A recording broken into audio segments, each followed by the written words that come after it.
Grand सबेटिया द्वारा financial freedom में लेखक हमें कम समय में अधिक पैसा बनाकर फाइनेंशियल फ्रीडम प्राप्त करने की 7 स्टेप प्रोसेस के बारे में सिखाते हैं। तो अगर आप कम समय में ज्यादा पैसे कमाने की कला सीखना चाहते हैं तो यह किताब सिर्फ आपके लिए ही बनी है। आज हम बात करने वाले हैं फाइनेंशियल फ्रीडम किताब के बारे में, जिसे ग्रैंड सबेटिया ने लिखा है। इस बुक में ऑथर हमें कम समय में ज्यादा पैसे कमाकर फाइनेंशियल फ्रीडम हासिल करने के लिए 7 स्टेप्स प्रोसेस के बारे में सिखाते हैं, ताकि आप कम समय में ज्यादा पैसे कमा पाएं। कैसे मैंने 5 साल में $2 से $1 मिलियन कमाए। यहाँ ऑथर हमें ये दिखाते हैं कि कैसे उन्होंने इन 7 स्टेप्स को फॉलो करके $2 से 5 साल के अंदर $1 मिलियन की नेटवर्थ बनाई। स्टेप 1, आपका नंबर क्या है। आपको फाइनेंशियली फ्री होने के लिए कितने पैसों की जरूरत है, इसका पता करें। स्टेप 2, कैलकुलेट करें कि आप आज कहाँ है। इसकी कैलकुलेशन के लिए आप अपनी नेटवर्थ कैलकुलेट कर सकते हैं। स्टेप 3, कंसिस्टेंटली मनी के बारे में अपनी थिंकिंग को अपडेट करते रहे। स्टेप्स 4, ज्यादा खर्च करने का बजट बनाने के लिए मैक्सिमम सेविंग और इन्वेस्टमेंट करने की प्लानिंग करें। स्टेप 5, 9 से 5 से बाहर निकलने की कोशिश करें और इसकी प्लानिंग करें। Step 6, profitable side business start करें और अपनी इनकम सोर्सेज को डाइवर्सिफाई करें। ज्यादातर लोग ऐसा नहीं करते हैं, बल्कि वो अपने साइड टाइम को किसी और के लिए जॉब करने में लगा देते हैं या बर्बाद कर देते हैं। स्टेप 7, जितना जल्दी हो सके इन्वेस्टमेंट स्टार्ट करें और जितना ज्यादा हो सके उतना करें, क्योंकि जब आप पैसे को इन्वेस्ट करेंगे तो आपका पैसा ज्यादा पैसा बनाएगा और एक समय पर जॉब पर बिना अपना समय ट्रेड किए आप फ्रीली अपनी इन्वेस्टमेंट के जरिए पैसे कमा सकेंगे। समय पैसों से ज्यादा मूल्यवान है। आपको जल्दी रिटायर होना चाहिए और आप कैसे जल्दी रिटायर हो सकते हैं। इस अध्याय में ऑथर बताते हैं कि पैसा अनलिमिटेड है और समय लिमिटेड है, तो अपना समय बर्बाद न करें। ऑथर बताते हैं कि एक एवरेज पर्सन के पास अपनी अडल्ट लाइफ में सिर्फ 25,000 दिन होते अडल्ट लाइफ जीने के लिए, और यही इस बुक का पर्पस भी है कि हमें ऑथर जल्द से जल्द रिटायर होने में मदद कर सके, ताकि हम अपनी जवानी का मजा ले सके। यहाँ पर रिटायरमेंट का मतलब यह नहीं है कि आपको कभी काम नहीं करना पड़ेगा, बल्कि यह है कि आपको पैसे के लिए कभी काम नहीं करना पड़ेगा। इसी पर्पस के लिए ऑथर हमें रिटायर होने वाले ट्रेडिशनल तरीकों की बजाय नए इंफॉर्मेशन वर्ल्ड की अपॉर्चुनिटीज का फायदा उठाते हुए जल्दी रिटायरमेंट प्लानिंग करने की सलाह देते हैं। क्योंकि ट्रेडिशनल रिटायरमेंट प्लान में 3 समस्या होती है। सबसे पहली कि यह हर किसी के लिए काम नहीं करता। दूसरी यह कि ट्रेडिशनल रिटायरमेंट प्लानिंग में लगभग पूरी अडल्ट लाइफ बीत जाती है, तब कहीं जाकर आप 60 से 65 की एज में रिटायर होते हैं। तीसरी कि आप इसमें जल्दी से रिटायर और अमीर नहीं बन सकते।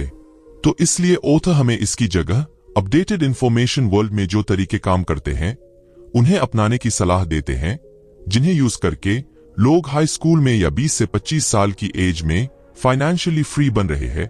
तो वो तरीके कुछ इस तरह है। सबसे पहले जॉब के साथ साथ हमें साइड बिजनेस स्टार्ट करना चाहिए। दूसरा, हमें जितना ज्यादा और जितना जल्दी हो सके इन्वेस्टमेंट स्टार्ट करनी चाहिए, चाहे वह रियल एस्टेट में हो, शेयर मार्केट में या कहीं भी। हमें अल्टीमेटली इन्वेस्टमेंट स्टार्ट करनी चाहिए। आपका नंबर क्या है, यह शायद उससे कम हो सकता है जो आप सोचते हैं। जब डेस्टिनेशन क्लियर होता है तभी वहां तक पहुंचने का रास्ता पता किया जा सकता है, और यहां पर डेस्टिनेशन का मतलब है आपकी फाइनेंशियल फ्रीडम है। कई लोग सोचते हैं कि फाइनेंशियली फ्री होने के लिए बहुत सारे पैसों की जरूरत है, लेकिन वास्तव में सच्चाई ये है, फाइनेंशियली फ्री होने के लिए हमें अपनी सोच से भी कम पैसों की जरूरत है, जिसमें अगर हम कंसिस्टेंटली सही से मेहनत करें तो आसानी से हासिल कर सकते हैं। इस अध्याय में ऑथर हमें ऐसे पैरामीटर सिखाते हैं जिनकी मदद से हम अपनी फाइनेंशियल फ्रीडम के लिए मनी रिक्वायरमेंट प्लानिंग बनाने का समय निकाल सकते हैं। तो इसके लिए पहला पैरामीटर है अपनी लिविंग लाइफ मतलब सर्वाइवल लाइफ के लिए जरूरी मनी डिसाइड करें। दूसरा कि अपनी कंफर्टेबल लाइफस्टाइल जीने के लिए जरूरी मनी प्लानिंग करें। तीसरा यह कि बिना काम करें रिटायरमेंट के समय आप कितने रुपए मंथली कमाना चाहते हैं। आप अभी कहाँ है, अपने फाइनेंस को क्लियर करें, मतलब कि आप मनी के टर्म्स में और फाइनेंशियल हैबिट्स के टर्म्स में फाइनेंशियली किस लेवल पर है ये डिसाइड करें और क्लैरिटी के साथ इसका पता करें। सबसे पहले यह पता करें कि आपकी मंथली एक्टिव और पैसिव इनकम कितनी है। दूसरी अपनी नेटवर्थ का पता करें। नेटवर्थ का पता करने के लिए आप अपने सभी एसेट्स में से अपनी सभी लायबिलिटीज को माइनस करेंगे तो फाइनल नेटवर्थ कैलकुलेशन पर पहुंच जाएंगे। तीसरा, अपनी फाइनेंशियल हैबिट्स का पता करें। इसमें सबसे पहले आप यह पता करें कि पैसे को लेकर आप क्या महसूस करते हैं। एक बार फाइनेंशियल डिसीजन लेने के बाद आप उसे कितने समय तक पूरा कर लेते हैं। कहीं ऐसा तो नहीं होता कि फाइनेंशियल डिसीजन लेने के बाद आप उसे पूरा ही नहीं करते। और earning, saving, money making, business और इन्वेस्टमेंट के बारे में आपका थॉट प्रोसेस क्या है। इन सभी का पता करें और जितना जल्दी और जितनी अच्छी तरह हो सके रिच हैबिट्स को अपने जीवन में अडॉप्ट करने की कोशिश करें। चौथा, अपने प्रोफेशनल स्टेटस का पता करें कि अभी आप कहां पर है, मतलब जॉब कर रहे हैं या स्टार्टअप बिजनेस है या कोई बड़ा बिजनेस है। इसका पता करें और अपने आगे आने वाले 2, 3 या 5 साल में आप प्रोफेशनली किस लेवल पर पहुंचकर लोगों को कैसे फायदा पहुंचाएंगे, अपने बिजनेस को बढ़ाने वाले हैं, इसका पता करें। पांचवा, आप कितनी सेविंग और इन्वेस्टमेंट करते हैं और आपकी डिसाइडेड डेट पर फाइनेंशियली फ्री होने के लिए आपको कितनी सेविंग और इन्वेस्टमेंट की रिक्वायरमेंट है, इसका पता करें। छठा, फाइनेंशियल फ्रीडम एडवाइस। इसका पता करें कि अभी आप फाइनेंशियली किनसे सलाह लेते हैं। अपने उन दोस्तों, रिलेटिव्स और फैमिली मेंबर्स से जो खुद फाइनेंशियली स्ट्रगल कर रहे हैं या उनसे जो अपने जीवन में फाइनेंशियली स्टेबल है। और ये डिसाइड करें कि आपको फाइनेंशियली फ्री होने के लिए किनसे फाइनेंशियल सलाह लेने की जरूरत है। पैसा अगले स्तर का। वेल्थ को तेजी से कैसे क्रिएट करें। पैसा इन्वेस्ट करने के बहुत तरीके होते हैं, लेकिन सारे 3 प्रिंसिपल्स पर डिपेंड होते हैं। पहला, इनकम, कि आप कितने पैसे कमाते हैं। दूसरा, खर्च, कि इनकम में से कितने खर्च करते हैं। और तीसरा है सेविंग, कि उनमें से आप वेल्थ बनाने के लिए कितनी सेविंग और इन्वेस्टमेंट करते हैं। तो इसलिए वेल्थ क्रिएशन की प्लानिंग करते समय आपको इन तीनों को ध्यान रखना चाहिए और मैक्सिमम सेविंग्स और इन्वेस्टमेंट पर फोकस करना चाहिए।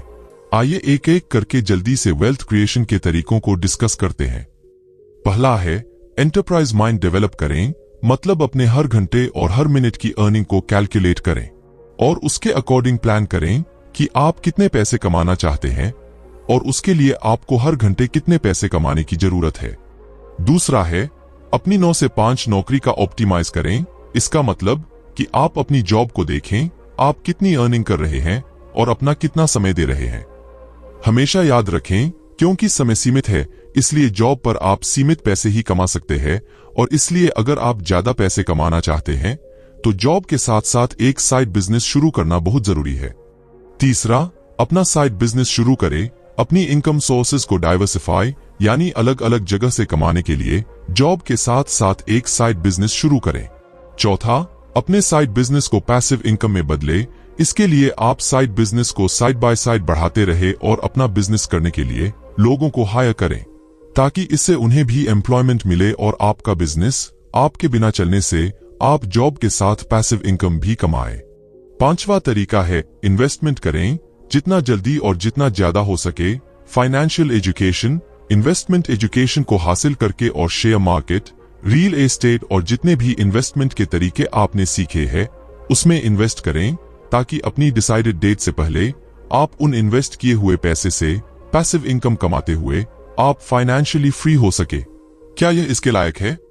कुछ भी खरीदने से पहले पैसे के बारे में सोचने के 11 तरीके। इस अध्याय का कोट पैसा कमाने के लिए पैसा बचाना है। यहाँ हम ऐसे क्वेश्चंस डिस्कस करने वाले हैं जिन्हें कुछ भी खरीदने से पहले आप अपने आप से ये पूछे तो आपको यह डिसाइड करने में मदद करेंगे कि वह चीज खरीदना आपके लिए फायदेमंद है या नहीं। तो इस सीरीज में पहला सवाल यह है कि यह खरीदारी मुझे कितनी खुश करेगी। दूसरा सवाल यह है कि इस चीज को खरीदने के लिए मुझे कितने पैसे खर्च करने होंगे। तीसरा सवाल, ऐसा करने के लिए मैं अपने लाइफ के कितने घंटे ट्रेड करने जा रहा हूं। इसका मतलब है कि इसे अफोर्ड करने के लिए मुझे कितने घंटे काम करने की जरूरत है। चौथा, क्या मैं इसे अफोर्ड कर सकता हूं। पांचवा, इस प्रोडक्ट की कीमत बाकी प्रोडक्ट की कंपैरिजन में कितने % ज्यादा या कम है। छठा, क्या मैं इसे किसी तरह से कम पैसे में खरीद सकता हूं। सातवां, इसके लिए कितनी कन्वीनियंस की जरूरत होगी, मतलब प्रोडक्ट को लाने और ले जाने और बनाए रखने में कितना खर्च आएगा। आठवां क्वेश्चन, मुझे इसके लिए हर साल कितने रुपए की कॉस्ट लगेगी, या मेरी लाइफ टाइम में हर साल कितने रुपए की कीमत इसे मेंटेन करने में लगेगी। 9वां क्वेश्चन, इस प्रोडक्ट की कीमत कितनी है। 10वां क्वेश्चन, प्रोडक्ट मेरे लिए भविष्य में कितना फायदेमंद होने वाला है। 11वां क्वेश्चन, और यह इस क्वेश्चन लिस्ट में सबसे जरूरी क्वेश्चन है, और वह क्वेश्चन यह है कि भविष्य में यह प्रोडक्ट मुझे कितना समय देगा। इसका मतलब यह है कि यह मेरा कितना समय बचाएगा। तो इस तरह ये क्वेश्चंस आपके लिए सही, फायदेमंद और वर्दी चीज खरीदने में आपकी काफी मदद कर सकते हैं। एक ऐसा बजट जिसकी आपको जरूरत होगी। फ्री रहकर अपने सेविंग रेट को 25% तक कैसे बढ़ाया जाए। यहां हम बजट के बारे में बात नहीं करेंगे। बजट का मतलब है आप अपने छोटे छोटे खर्चों में कटौती करके पैसे बचाने के लिए एक बजट बनाएं। लेकिन इसमें हम बात करेंगे कि आप अपने बड़े खर्चों जैसे घर, ट्रांसपोर्ट के खर्च को कैसे बचा सकते हैं। तो आइए एक एक करके इन पैसे बचाने के आइडियाज पर डिस्कशन करते हैं। घर के खर्चों को बचाने के लिए हो सकता है कि आप फाइनेंशियली फ्री होने से पहले एक छोटे से अपार्टमेंट में रह रहे हों, या किसी साथ पढ़ने वाले या अपने पड़ोसी के साथ अपना रूम शेयर कर रहे हों। कुछ लोग ऐसे होते हैं जो चाहते हैं कि कोई उनके घर की देखभाल करें और बदले में वो रहने के लिए एक कमरे का यूज करेंगे, इसलिए ऐसा घर पाकर आप वहां फ्री में रह सकते हैं।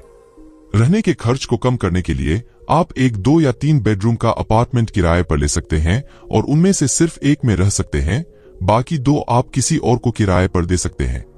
आने वाले पैसे से आप उसका किराया देकर एक तरह से फ्री में रह सकते हैं और शायद कुछ ज्यादा भी कमा सकते हैं। इसी की तरह ट्रांसपोर्टेशन बजट के लिए आप जब तक फाइनेंशियली फ्री नहीं होते तब तक पब्लिक ट्रांसपोर्ट या किसी सस्ते ट्रांसपोर्ट में सफर कर सकते हैं, या अपने किसी दोस्त के साथ अपने ऑफिस और जरूरत की जगह पर आ जा सकते हैं। इसी तरह आप इन टिप्स को यूज करके आप अपने हाउसिंग और ट्रांसपोर्टेशन खर्च को कम करके उन पैसे से ज्यादा सेविंग कर सकते हैं। अपनी 9 से 5 की नौकरी को ऑप्टिमाइज करें। अपनी फुल टाइम जॉब को फाइनेंशियल फ्रीडम के लिए एक लॉन्चिंग पैड के रूप में बदलें। अगर आप ज्यादा पैसे कमाना चाहते हैं और अपने फाइनेंशियली फ्री नंबर को जल्दी से हिट करना चाहते हैं, तो आपके लिए अपनी जॉब को ऑप्टिमाइज करना बहुत जरूरी है। इसमें आपकी शॉर्ट टर्म स्ट्रैटेजी अपनी स्किल सेट को बेहतर करके सैलरी, इंसेंटिव्स और जॉब के फायदों को मैक्सिमाइज करना होना चाहिए। आपकी लॉन्ग टर्म स्ट्रैटेजी यह होनी चाहिए कि आप अपनी इंफॉर्मेशन स्किल्स में सुधार करें और लोगों के स्किल्स, इंफॉर्मेशन और टैलेंट को एक जगह लाकर अपनी कंपनी को सक्सेसफुल बनाएं। यहाँ कुछ तरीके हैं जिन्हें इस्तेमाल करके आप अपनी सैलरी, इंसेंटिव और नौकरी के बेनिफिट्स को मैक्सिमाइज कर सकते हैं। सबसे पहले जॉब के बेनिफिट्स को मैक्सिमाइज करने के बारे में डिस्कस करते हैं। अपनी जॉब बेनिफिट्स को मैक्सिमाइज करने के लिए आप अपनी कंपनी के एचआर से मिलकर उनसे ज्यादा बेनिफिट्स प्रोवाइड कराने के बारे में बात कर सकते हैं। आपको कंपनी से इंश्योरेंस पॉलिसीज मिलनी चाहिए। अगर आप अपनी जॉब के किसी बेनिफिट से दुखी है तो अपने मन चाहे बेनिफिट हासिल करने के लिए नेगोशिएशन करने की कोशिश करें। इन टिप्स को आप अपनी सैलरी ऑप्टिमाइज करने के लिए इस्तेमाल कर सकते हैं। अपने स्किल को इंप्रूव करके ज्यादा इंसेंटिव्स कमा। कंपनी के साथ सैलरी की जगह परसेंटेज बेस पर काम करके, काम के लिए ज्यादा सैलरी ऑफर करने वाली कंपनी में काम करके। तो इस तरह इन टिप्स को यूज करके आप अपनी जॉब की सैलरी और बेनिफिट्स को मैक्सिमाइज कर सकते हैं। और हमेशा याद रखें कि स्किल्स और नेटवर्क आपकी शॉर्ट टर्म और लॉन्ग टर्म दोनों सक्सेस में मदद करेंगे। इसलिए सबसे ज्यादा फोकस अपनी स्किल्स और अपने नेटवर्क को इंक्रीज करने पर करें। ज्यादा पैसे कैसे कमाएं? कम समय में एक प्रॉफिटेबल साइड हसल। जैसा कि हम सब जानते हैं कि साइड हसल करने का मतलब होता है अपनी जिंदगी में काम के अलावा बचे बाकी समय में कुछ काम करना। अपनी इनकम को डाइवर्सिफाई करने के लिए, कुछ नया सीखे और ट्राई करने के लिए मिनिमम रिस्क के साथ साइड बिजनेस शुरू करना बहुत फायदेमंद हो सकता है। साइड हसल आप 2 तरीके से कर सकते हैं, किसी और के लिए काम करके या अपने लिए काम करके।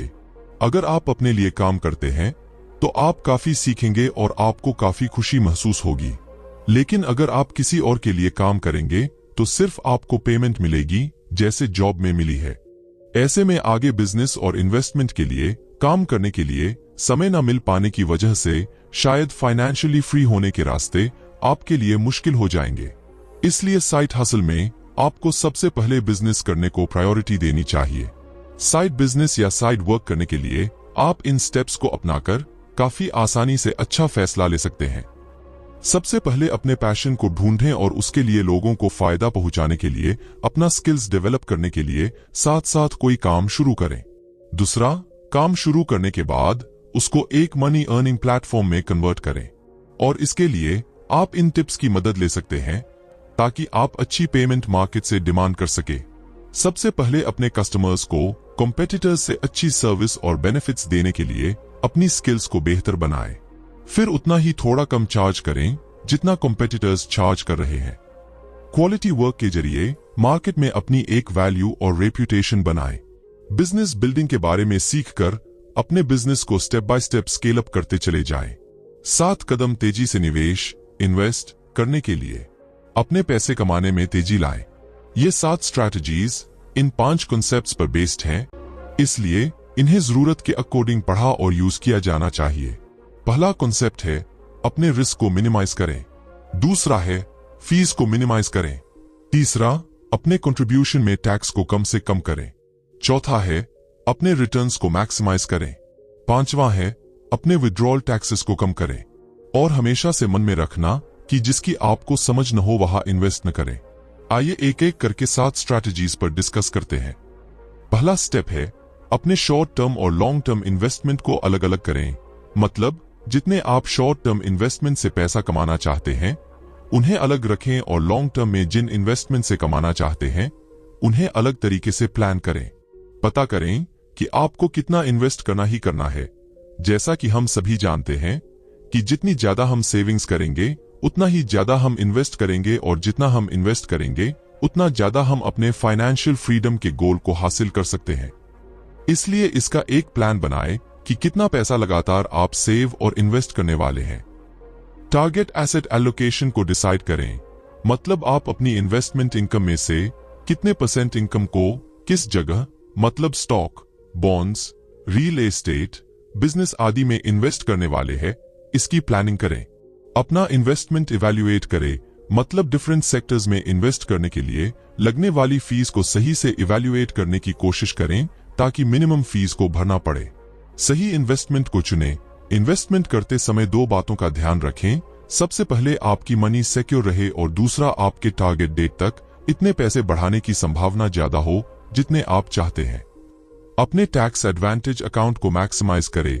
टैक्सेस आपके फ्यूचर इन्वेस्टमेंट अर्निंग का बहुत बड़ा हिस्सा ले सकता है, इसलिए जरूरत है कि टैक्स को शुरू से ही मिनिमाइज करने की प्लानिंग की जाए। इसके लिए आप tax free contribution investment account खुलवा कर ऐसा कर सकते हैं जिसमें आपको इन्वेस्टमेंट के समय टैक्स नहीं देना होता। टैक्सेबल अकाउंट से इन्वेस्ट करें। टैक्स एडवांटेज अकाउंट सेटलमेंट के बाद अपने टैक्स को मिनिमाइज करने की कोशिश करें, और मैक्सिमम इन्वेस्टमेंट अपने टैक्स एडवांटेज अकाउंट से ही करें। रियल एस्टेट इन्वेस्टिंग में $10,000 को लाखों में कैसे बदलें? रियल एस्टेट इन्वेस्टिंग आपकी अर्निंग पोर्टफोलियो में डाइवर्सिफाई लाने का एक बहुत अच्छा जरिया है, और रियल एस्टेट बाकी सेविंग जैसे स्टॉक, शेयर मार्केट या बॉन्ड, इन सब की तुलना में काफी सेफ और प्रॉफिटेबल है। रियल एस्टेट में इन्वेस्ट करने के 3 तरीके होते हैं। आप प्रॉपर्टी को खरीद और बेचकर पैसे कमा सकते हैं। कम कीमत में प्रॉपर्टी खरीदकर उस प्रॉपर्टी को एक बेहतर घर में बदल के उसे ज्यादा पैसों में बेचकर पैसे कमा सकते हैं। आप प्रॉपर्टी खरीद सकते हैं और इसे लॉन्ग टर्म के लिए रख सकते हैं, और बाद में कीमत बढ़ने पर आप इसे बेचकर पैसे कमा सकते हैं। यह 9 टिप्स आपको एक प्रॉफिटेबल प्रॉपर्टी पता करने में मददगार रहेंगे। एक रियल एस्टेट इन्वेस्टमेंट क्राइटेरिया को डेवलप करके उसका पालन करें। 2 एक बजट सेट करें और प्री अप्रूव्ड होम लोन ले लें। 3 ज्यादा से किराया और पॉजिटिव कैश फ्लो देने वाली प्रॉपर्टीज का पता करें। 4 रियल्टर या प्रॉपर्टी एजेंट्स को ढूंढें जो आपकी प्रॉपर्टी को मेंटेन करने में काफी मेहनत करे। 5 जैसे ही प्रॉफिटेबल प्रॉपर्टी देखें तुरंत जल्दी से जल्दी मौका मिलते ही उसे खरीद ले। 6 कम कीमत में बिकने वाली प्रॉपर्टीज को ढूंढते रहे। 7 अपने आसपास के प्रॉपर्टीज को देखते रहे।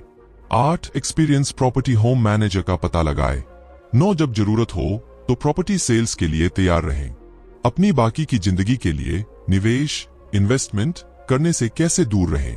अगर आप जल्दी रिटायर होना चाहते हैं तो आपको सही इन्वेस्टमेंट विड्रॉल स्ट्रैटेजी डेवलप करनी चाहिए, जिसमें आपके बिना काम किए भी आपका पैसा तेजी से बढ़ता रहा।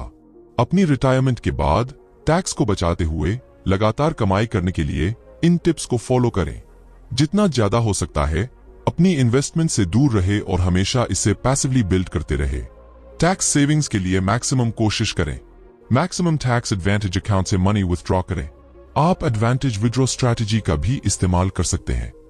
और फाइनली, अगर आप जल्दी रिटायर होने का प्लान बना रहे हैं तो रिटायर होने के बाद अपना एक क्लियर फोकस सेट करें। रिटायरमेंट के बाद जाने की आप क्या करना चाहते हैं।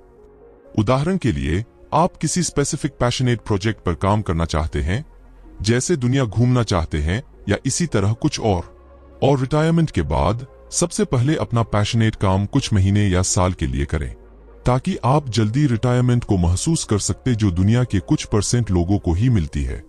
क्योंकि फ्रीडम अनलिमिटेड है और जब आप इसे खेलते हैं तो आप भी असीम बनने लगते हैं।